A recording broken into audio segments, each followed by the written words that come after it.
Good afternoon, everyone. Welcome to today's update on COVID-19 in Alberta. With us today is Dr. Deena Hinshaw, Chief Medical Officer of Health for the province. Dr. Hinshaw will provide a brief update, and then we will open the floor to questions. Thank you, Tom, and good afternoon, everyone. Before I get to today's numbers, I want to let Albertans know about international reports of a rare condition appearing in a small number of individuals after receiving an mRNA vaccine. The WHO, the CDC, and the European Medicines Agency have reported rare instances of myocarditis and pericarditis following vaccination with COVID-19 mRNA vaccines. Myocarditis is inflammation of the heart muscle, and pericarditis is inflammation of the outer lining of the heart. In both conditions, the body's immune system causes inflammation, often in response to infection or some other trigger. This is being reported after vaccination most often in younger males and more frequently after a second dose of vaccine. These reports are very rare. It is not yet known if there is a relationship between these reported instances and any COVID-19 vaccines, but all reports are being investigated to understand what happened. The Public Health Agency of Canada and Health Canada, along with my team in Alberta and other provinces and territories, are reviewing reports and monitoring for any additional information. To date, Canada is not seeing higher rates of these conditions than would typically be expected in the general population. And we have had no reports of either of these conditions after vaccination in Alberta. We will continue to work with the Public Health Agency of Canada and other provincial and territorial partners to monitor the situation closely. We are sharing this as part of reminding Albertans that we take vaccine safety very seriously, and we will always be transparent about any new information that emerges. It's important to remember that these are rare reports of a condition that is known to happen due to other triggers, so it is not clear yet what link, if any, is with vaccines. The bottom line is the vaccines we have save lives. They are incredibly safe and the best way to protect your health. Turning to today's numbers. Over the last 24 hours, we have identified 296 new cases of COVID-19 and completed about 6,800 tests. Our positivity rate was about 4.6%. We have identified 305 additional cases of variants of concern in the last 24 hours. That is cases that extend further back historically, which is why that's larger than the total number of COVID cases. There are currently active alerts or outbreaks in 364 schools, which represents 15% of all schools in the province. Again, this represents a number of outbreaks declared within the last 28 days, which includes some outbreaks prior to the 2-week closure. Hospitalizations continue to decline, and there are now 411 people being treated for COVID-19 in hospital, including 120 in the ICU. Sadly, 5 new deaths were reported to Alberta Health in the last 24 hours. We must never forget that these are not just numbers.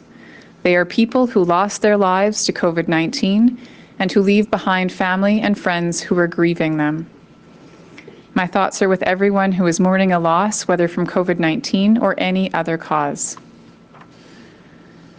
I want to talk briefly today about a change that was made yesterday around contact tracing for variants of concern. With the lab now screening all positive COVID-19 cases for these variants, case investigation teams will now be restarting second calls for cases with variants of concern other than the B.1.1.7 or UK variant. The second notification will allow AHS to do even more in-depth investigations to find out where the case may have been exposed.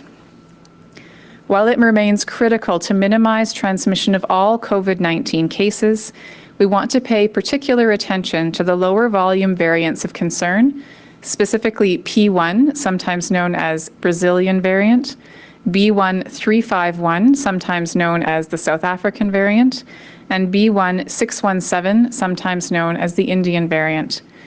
In these cases, we have opportunities for more aggressive containment. As the B117 variant is our dominant strain, we will not be doing second calls for these cases. And these second calls are in addition to all the other case investigation and contact tracing work that happens for every single positive case. We have now administered more than 2.88 million doses of COVID-19 vaccine in our province. This includes more than 44,000 doses yesterday. I'm pleased to see that there has been strong interest in booking second dose appointments among those who got their first dose in March or earlier. For months now, I and other medical experts have stressed the importance of getting vaccine. This is because vaccines work. They save lives, and they are our path out of this pandemic. Today, I'd like to share some preliminary real-world data showing just what that means in our province. This data is from the cases that we've seen in Alberta, and it's clear that vaccines are remarkably effective. Let's start with cases. Since January 1st, 96% of all confirmed COVID-19 cases in Alberta were either unvaccinated or diagnosed within 2 weeks of receiving their first dose while their immunity was still building. Just 0.2% of all people who had one dose of vaccine in that time frame since January 1st got COVID once 14 days had passed since that shot. This shows you the power of the vaccine at preventing infection. When we look at hospitalizations and fatalities, the same story emerges. Since January 1st, 93% of the COVID-19 cases that ended up needing hospital care were either not vaccinated at all or diagnosed with infection within 2 weeks of receiving their first dose.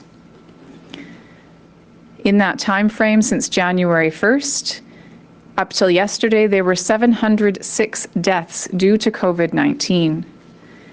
88% of these deaths were in individuals who were unvaccinated or who were diagnosed with infection before the vaccine had a chance to be effective within those 2 weeks from their first dose.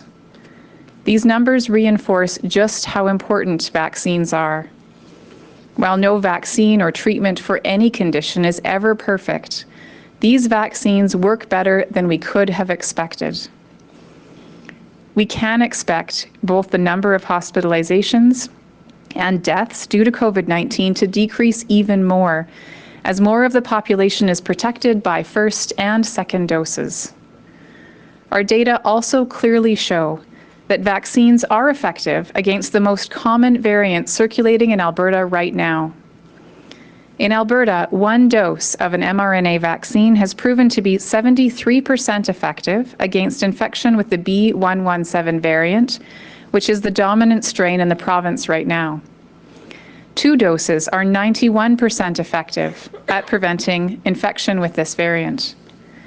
In terms of the P1 variant, a single dose is 75% effective against infection, while 2 doses bump that up to 89%. I want to note that vaccine effectiveness estimates for AstraZeneca vaccine and effectiveness against other emerging variants aren't yet available for Alberta due to limited sample sizes. As soon as we have more reliable data for you on either of these, I will share it. All of the vaccine effectiveness information I've shared today and a whole lot more is now available online on our dashboard. This will be updated regularly. After 15 difficult months spent living and working in a global pandemic, we have safe, effective vaccines to get COVID-19 under control. I hope this data from here at home in Alberta helps demonstrate just how powerful these COVID-19 vaccines are. I also hope it motivates more people to get protected with their first and second doses as soon as they can. The evidence is clear. Vaccines work and they save lives. By getting your vaccine, you're helping protect your health and the health of everyone around you. Thank you, and I'm happy to take questions. All right, we'll go to the phone now. Operator, could you put through our first caller, please? First is Kevin Nimick with CTV Calgary. Go ahead, Kevin. Hi, Dr. Hinshaw. What do you think of the Sky Palace photos showing Premier Kenney, 3 ministers, and 4 other people on a patio? I have seen the photos, and I think it's important to note that as we've moved into stage 1, with new rules coming into effect, I think there's always a bit of confusion about which rules apply in which settings. So I want to just lay out a little bit about the different kinds of settings in which rules apply. So in outdoor social gatherings, we are now allowing up to 10 people who are present at an outdoor social gathering. As long as those individuals are 2 meters apart, we don't require masks at outdoor social gatherings. However, people should be wearing masks if they're less than 2 meters apart. We allow food at outdoor social gatherings, although we recommend that it not be shared person to person. And in fact, caterers are able to serve food as long as that outdoor social gathering has no more than that maximum amount of 10. That is different from the rules on restaurant patios, and I know there's been some confusion about why that is. Restaurant patios must have no more than 4 people at a table, and those individuals need to be from the same household or someone who lives alone and their close contacts. The reason why we have the different numbers for restaurant patios and for outdoor social gatherings is that on restaurant patios, it's extremely unlikely that people sitting around the same table will be able to be 2 meters distance. That's just not how those locations are set up. And of course, because there are many more people, again, gathered together in those patio settings, each, again, at that individual table spaced 2 meters apart. And so there are, again, slightly different rules, and the context, again, depends on which of those 2 sets of rules apply. Kevin, is there a follow-up question? Yeah, so you've seen the photos. So it appears the Premier and the ministers are not sitting 2 meters apart. Also, does it still count as an outdoor space if they had to traverse through an indoor space to get there, like a patio? So is the Premier following the public health orders? It's hard to say in the photos. I guess I would say I wasn't there, so I'm not certain whether or not they were exactly 2 meters apart. What I would say is that, again, it's important for Albertans to understand the rules that apply in those different contexts. And again, that 2 meter requirement is part of those outdoor social gathering requirements. With respect to traversing through an indoor space, one of the other things in different contexts, of course, in workspaces right now, people are able to be indoors in workspaces where it is operationally required for them to be there. And so in a workspace, again, that in this particular instance is a part of the picture in terms of whether being indoors in a workspace, moving then to an outdoors gathering is a part of the overall picture. In general, again, we would say when Albertans are gathered at an outdoor social gathering, if it's at a park, for example, and there's a shared washroom facility, people are able to go in and use that washroom. There are those cleaning requirements that are part of the protocols to minimize risks. And so again, each of those specific contexts, we would be asking Albertans to minimize time indoors. But again, in this particular context, the workspace element is a potential complicating factor. Operator, could you put through the next caller, please? Next is James Keller with the Globe and Mail. Go ahead, James. Hi, Dr. Hinshaw. What level of natural immunity through infection do you believe exists within the province? And how do you factor that into the question of, what is the broad immunity coverage and is it safe to reopen?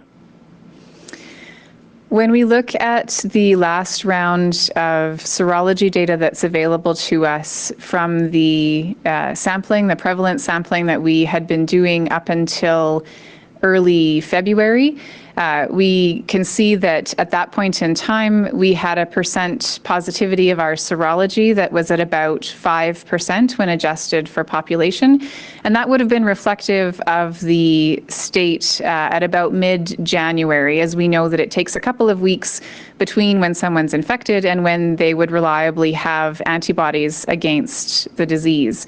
And so when we look at that number of about 5% in mid-January, when we look at the cases we've diagnosed, and we know based on our historical serology compared with diagnosed infection, we typically diagnose about 25% of the cases that we see through serology.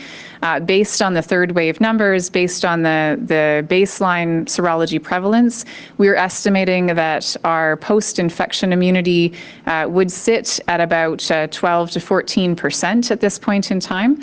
And again, some of those individuals who had infection then may have gone on to get a vaccine. Indeed, that's what we recommend, is that those who've had COVID-19 still receive a vaccine to improve their overall immunity. But again, we anticipate that would give that cushion of about that sort of 12 to 14% over and above the vaccine protection that we're seeing in the population. And that's the number that we've used to calculate that overall population protection, with the target of 70% at least first dose coverage in those who are 12 or older.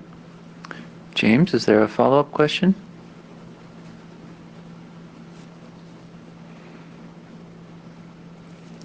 James, are you still there? It appears James has disconnected.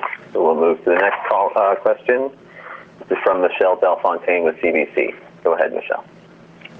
Hi, Dr. Hinshaw. In your answer to Kevin Mimick, you indicated that you weren't there with the patio dining room pictures that we saw of the Premier and 3 of his cabinet ministers, as well as some staffers.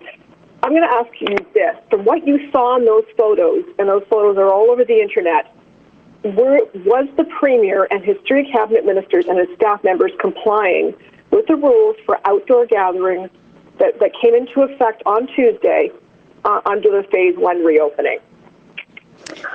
Again, it's difficult in a picture, depending on perspective, to know exactly. So I would say that I'm not able to say with certainty, but what's really important for Albertans to know, and again, my job as the Chief MOH is to ensure that Albertans know the requirements, and those requirements are that in outdoor social gatherings, 2 meters of distancing is maintained.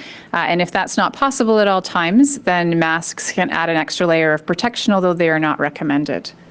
Michelle, is there a follow-up question?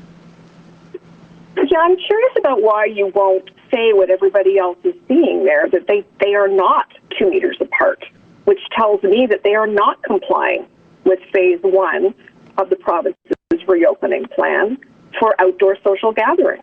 So I'm wondering if you could explain to Albertans why you won't say what is pretty clear in those photos.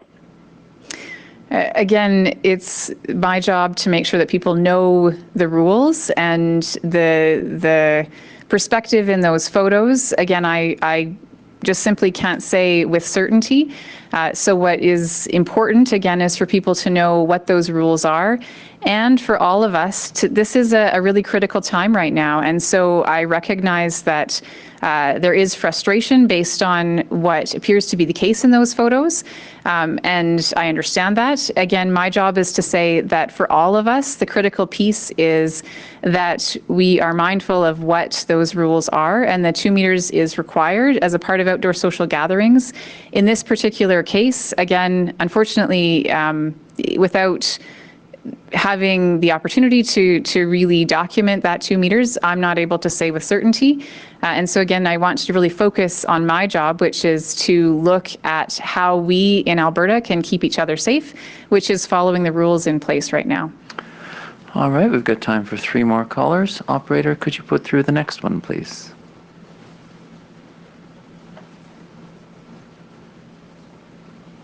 Operator, are you there? Yes, I'm sorry. Can you hear me now? Yes, we can.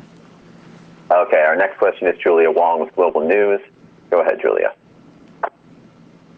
Hi, Dr. Hinshaw. The 2 thresholds for reopening have centered around first dose vaccinations and hospitalizations.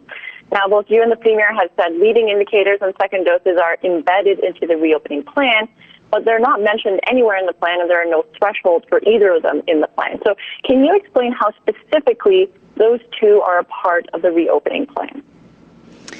When we looked at the experiences that other jurisdictions around the world have had with their reopening, and when we looked at the combination of post-infection immunity along with first and second dose immunity that they had, and we looked at what it would take to get to about a 70% protection level in the public, again, bringing together post-infection immunity, bringing together first dose, which we estimated to provide about 75% protection, second dose at about 90% protection. When we looked at all of those different things and we estimated that our second dose coverage would be relatively stable and increasing over time, while that wasn't a metric that was included, it was embedded in those calculations. And really, again, looking at all of those factors, that's where we saw that if we were able to achieve at least one dose in those who are 12 and older, in 70% of that population or greater, that between the post-infection immunity as well as the second dose protection, that all of those things combined would get us to that 70% protection, which was seen to be effective in other jurisdictions when they were reopening at, again, lower levels of transmission. And so I think we've seen our case rates dropping, which is a critical part of success, as well as our overall vaccination rates rising. And so, again, those things were embedded, and we wanted to make sure that as we were communicating to Albertans, we were using very understandable metrics, and again, wanted to use that leading edge metric of those first dose coverage pieces, knowing that the second dose would be coming along behind, and that post-infection immunity, again, was based on the cases that we'd seen, and then that presumed population level of protection. Julia, is there a follow-up question?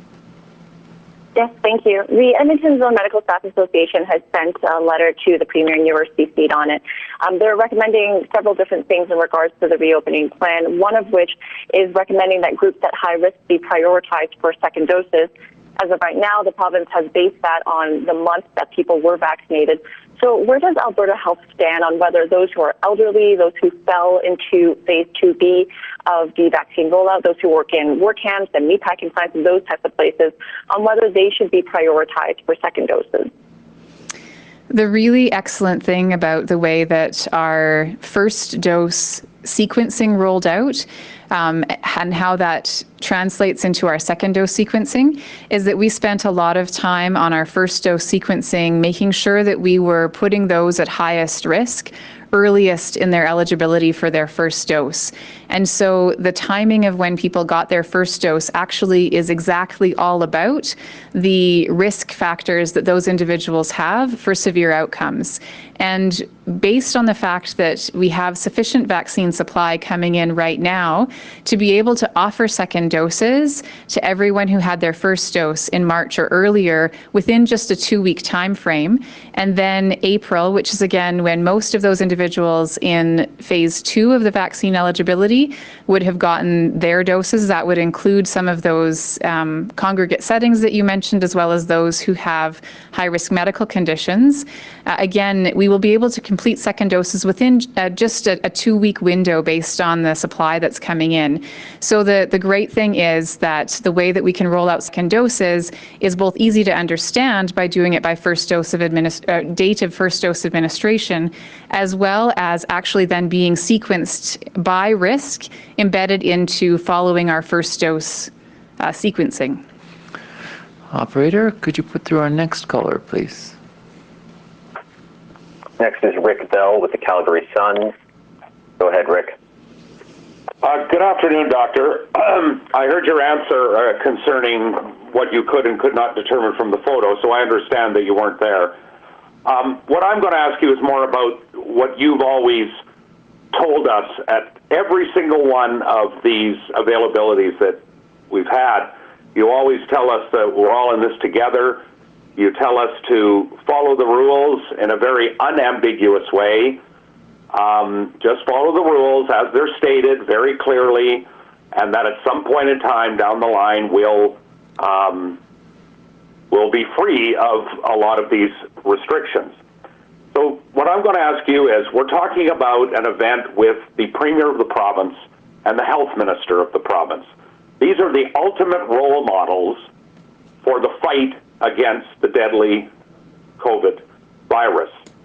Do you think it has made it more difficult for you and others to give us the message you give us when you have a situation as it is depicted in the photographs that have been on the internet?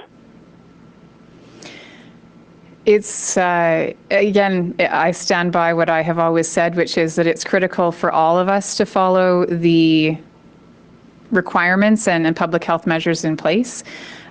With respect to role models and setting an example, I think all of us sometimes make mistakes as we are doing our best to follow the rules in place. And so there's a variety of ways that all of us can model the way. And some of that is by, again, where we're doing our best to follow the rules in place and there's a mistake made, that we acknowledge that and move on and make sure that that is a part of how we're modeling the way forward. Rick, is there a follow-up question?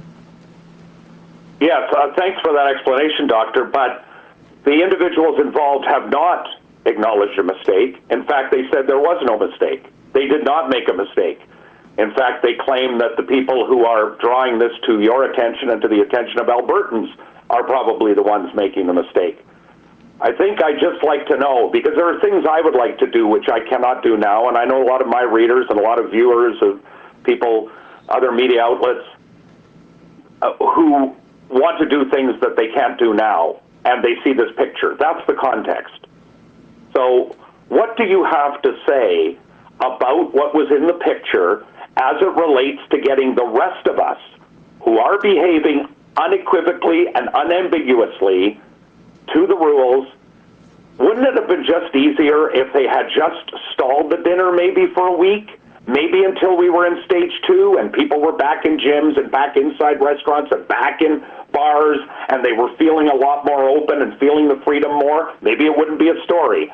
What would have been so hard about just holding off on that dinner until another time, a week, 2, 3 weeks from now? I mean, that's my question. That's where the frustration is coming from. Understandable. I would say that we've been very clear that outdoor events are lower risk than indoor events, and ensuring that, you know, if people are together, having that happen outdoors is an important part of mitigating the risk. Again, whether or not a mistake was made really comes down to that question of distancing. It's clear that 2 meters is required in outdoor social gatherings, and so again, I'm not able to comment on that. However, that is kind of the key here, and again, it really does come back to the fact that all of us have the opportunity right now, today, to make a difference for our neighbours, ourselves, and our communities by sticking to those rules. And again, that question of mistake and how we move on from that, I can't comment on whether or not those 2 meters were continually followed.